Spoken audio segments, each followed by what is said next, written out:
Zapadno-Dubrovačkog bojišta danas uoči mnogi tvrde sutrašnjeg dana D za Hrvatsku.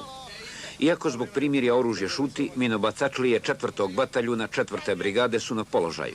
S pjesmom po kojoj je lako otkriti da su ovi kršni momci, borci od prvog ratnog dana iz Dalmatinske Zagore ili pak Zapadne Hercegovine. Posebno smo zahvalni svima koji su doprinijeli i doprinijeće da se Hrvatska prizna u svijetu, pogotovo posebno da naglasim gospodina Genšera te svetog oca papu Ivana Pavla, koji će vjerojatno svojim utjecajem doprinijeti da se Hrvatska prizna i da napokon dođe do tog povijesnog sna.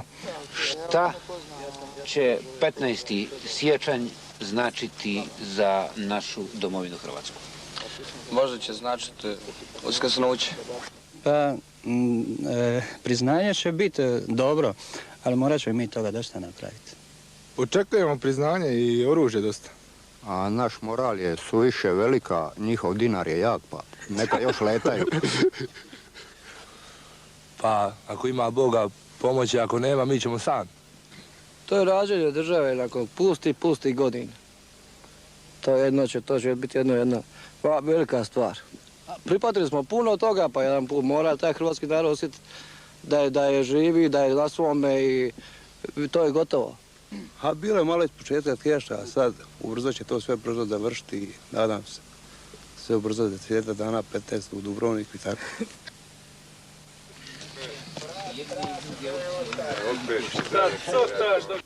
I mislim da će to za nas biti jako važno. Da ćemo kao vojska Hrvatska još više dobiti na moralu, da će druga strana izgubiti na moralu i da će to upravo biti put do pobjede ako bude trebalo i vojne. Jer smatram sa priznanjem ide i dosta i drugih stvari. Dobit ćemo sigurno i naoružanje i neće nam puno toga ni trebati za ostvariti ako bude, kažem, trebalo i vojnu pobjedu. Iz Bjelovara sam i iz onog dijela Slavonije prije svega bih htio pozdraviti cijelu svoju familiju i sve one borce sa kojima sam se borio na ratištima širom Hrvatske.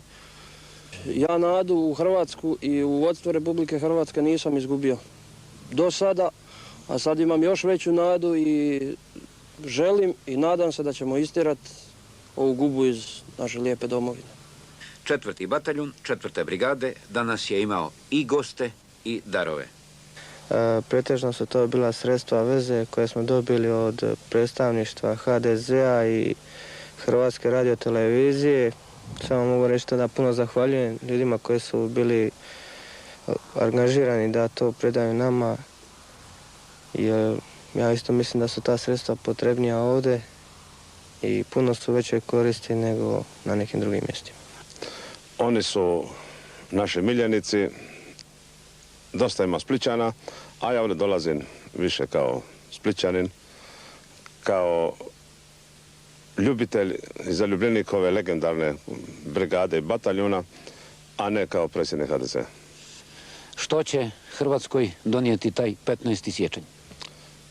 Za sada samo priznanje koje će nam dati legitimitet pred svijetom, ali što se tiče odnosa sa Srbima i vojskom, mislim da se neće nešto bitno promijeniti i da moramo biti i dalje maksimalno oprezni i kamo sreće kad bi se to moglo sve riješiti bez rata, ali bojim se da će se morati i tu nešto dogoditi jer neće oni tako lako napustiti velikosrpske planove. A mi smo, nadam se, sada toliko ojačali i međunarodno priznati da ćemo im znati uzvratiti.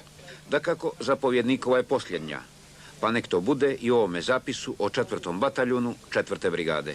Mislim, posle tog dana da će biti potrebno, ako se vojska ne izvuče sa ovih položaja koje su sada zaposjeli, da ćemo morati da oslobodimo svoju zemlju i da je istjeramo.